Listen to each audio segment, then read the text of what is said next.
Bukod sa Team Bahay, may nagdiriwang din ang Pasko sa mga pasyalan. Kasama sa go-to pasyalan at tradisyon na raw ng ilan, ang luneta. At live mula roon, may unang balita si EJ Gomez. EJ, Merry Christmas!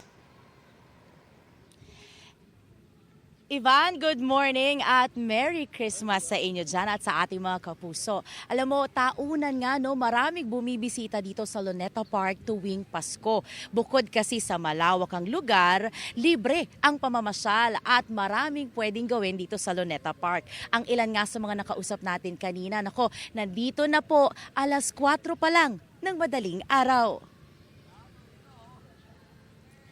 Tradisyon na ng pamilya ni Blessed na pumunta sa Luneta Park taon-taon. Bata pa lang daw siya na nakasanayan ng kanyang pamilya ang magtungo rito tuwing Pasko at Bagong Taon. At ngayong may sarili na siyang mga anak, gusto niyang maipasa sa mga chikiting ang masayang tradisyon. Pasado 4:00 pa lang ng madaling araw, narito na siya kasama ang kanyang 2 anak at kapatid. Special daw ang Pasko nila, lalo't ipinagdiriwang din nila ang birthday ng kapatid nilang si Jovin.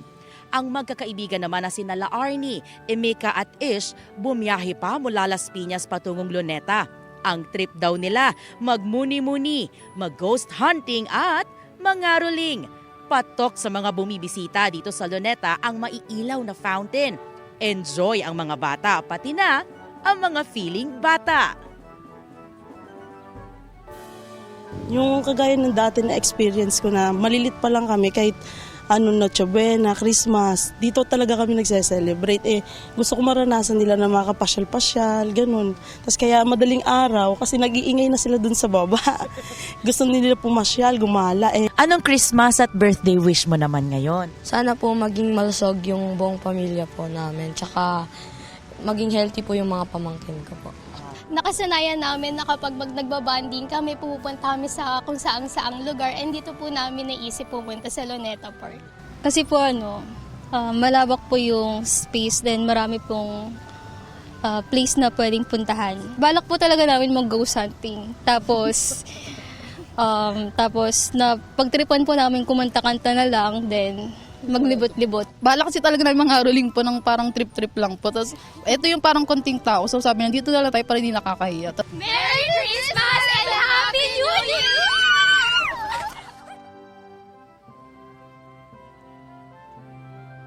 Ivan, sa mga oras na to, mas marami na yung mga nakikita nating kapuso dito. Pero karamihan dyan, mga nagjo-jogging dahil umaga pa lang.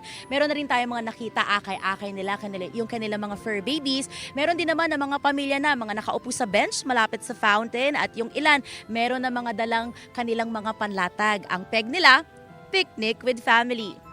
Mula po dito sa Maynila, EJ Gomez, para sa GMA Integrated News. Kapuso, huwag magpapahuli sa latest news and updates. Mag-iuna ka sa balita at mag-subscribe sa YouTube channel ng GMA Integrated News.